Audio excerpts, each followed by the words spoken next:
जय श्री राधे कृष्णा दोस्तों। राधाष्टमी से संबंधित इस वीडियो में आपके सभी प्रश्नों का उत्तर देंगे। सबसे पहला प्रश्न है कि राधाष्टमी कब है। देखिए, अष्टमी शुरू होगी 10 सितंबर को रात्रि 11:11 पर और रहेगी अगले दिन यानी 11 सितंबर को 11:46 तक रात्रि के।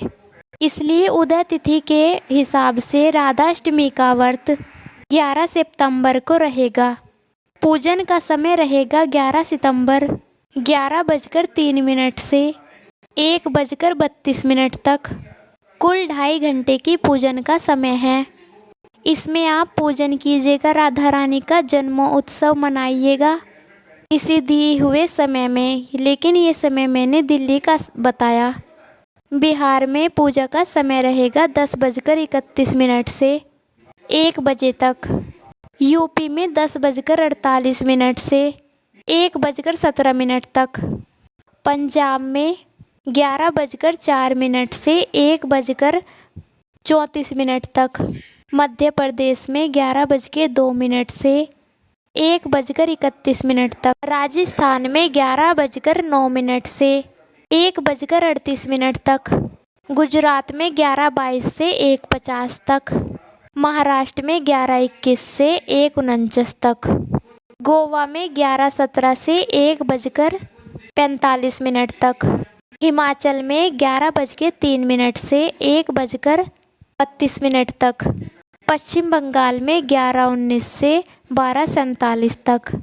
अगला प्रश्न है कि व्रत कब तक रखें। इसका उत्तर व्रत के 2 नियम नारद पुराण में आते हैं कि एक भुक्त भोजन करके भी व्रत रख सकते हैं, यानी जन्म के बाद, दोपहर के पूजन के बाद आप एक बार भोजन कर सकते हैं। उसके बाद आपको अगले दिन ही भोजन करना है। पूरे दिन भर आपको कुछ नहीं खाना है। दूसरा, नारद पुराण में ही वर्णन है कि भुक्त पुरुष को चाहिए कि वह पूरा उपवास करे, यानी अगले दिन सूर्योदय तक कुछ स्त्रियों को भोजन करा के उनको दान करके फिर स्वयं भोजन करे। सूर्य उदय के बाद, यानी जैसे कन्या भोजन कराते हैं ना नवरात्रि में, पर 10 वर्ष की नीचे की कन्याओं को भी भोजन कराते हैं। इसमें ऐसा नहीं है। इसमें आप किसी भी उम्र की माताओं बहनों को भोजन करा सकते हैं श्री राधा रानी का स्वरूप मानकर। उसके बाद आप स्वयं ही भोजन करेंगे। तो आप लोग समझ गए 2 प्रकार से आप लोगों को व्रत रखना है। एक तो है एक भुक्त यानी एक बार भोजन, और दूसरा ही उसी पुराण में वर्णन आता है कि आपको अगले दिन सूर्योदय के बाद कन्याओं या स्त्रियों को भोजन कराने के बाद आप भोजन कर सकते हैं। अगला प्रश्न आता है कि व्रत में क्या खा सकते हैं। इसका उत्तर है कि आप व्रत में 2 तरह से समझिए। 12 बजे तक, उत्सव तक तो कुछ भी नहीं खाना, यानी उत्सव तक आपको निर्जला रखना है, जल भी नहीं पीना है। कई लोग चाय कॉफ़ी पीते हैं, तो मैं बता दूं कि चाय कॉफ़ी भी नहीं पीना चाहिए व्रत में। इससे व्रत आपका टूट जाता है। 12 बजे जब उत्सव पूर्ण हो जाए तो जो लोग एक भुक्त भोजन करके व्रत रखना चाहते हैं, तो वो लोग श्री जी को जो भोग लगा हुआ भोजन प्रसादी है वही खाकर आप एक भुक्त व्रत कर सकते हैं। और जो लोग पूरा व्रत करना चाहते हैं अगले दिन सूर्योदय तक, तो उनको केवल फल और दूध पर रहना है। बाजारी फलाहार चीज़ें आपको खाने से बचना है।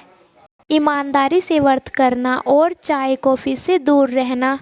अगला प्रश्न है कि राधा रानी को किस वस्तु का भोग लगाए। देखिए, भोग तो भक्त लोग 36 प्रकार का लगाते हैं। अब जिसकी जैसी हैसियत है, भगवान तो प्रेम के भूखे हैं, लेकिन फिर भी आप राधा रानी को सबसे उत्तम से उत्तम यदि भोग लगाना चाहते हैं तो अरबी की सब्जी का भोग लगाइएगा। अगला प्रश्न है, किसी के घर में डेट हो गई हो तो क्या वो व्रत कर सकते हैं। उत्तर है जी हाँ, बिल्कुल व्रत कर सकते हैं। केवल पूजन नहीं कर सकते। अगला प्रश्न है कि मासिक धर्म में व्रत कर सकते हैं क्या? जी हाँ, बिल्कुल व्रत कर सकते हैं, लेकिन पूजन नहीं करना है। अगला प्रश्न, क्या यह व्रत निर्जला करते हैं? इसका उत्तर है कि हाँ, कर सकते हैं अगर करना चाहे तो, लेकिन कम से कम आपको 12 बजे तक तो निर्जला रहना ही चाहिए। अगला प्रश्न है कि इस व्रत को कौन कर सकता है? उत्तर है कि इस व्रत को महिला और पुरुष दोनों ही कर सकते हैं। विवाहिता भी, कुंवारी कन्याएं भी, सब लोग इसे व्रत को कर सकते हैं। तो ये कुछ मुख्य चीज़ें थी जो आप लोगों की शंकाएं थी। आशा करती हूँ कि आप लोगों को समाधान प्राप्त हुआ होगा। अगर आप लोगों को ये जानकारी अच्छी लगी है तो लाइक करें, कमेंट करें और चैनल को सब्सक्राइब करें। कमेंट बॉक्स में जय श्री राधे कृष्णा अवश्य लिखें। राधे कृष्णा से प्रेम है तो। फिर मिलते हैं ऐसी ही एक और जानकारी के साथ।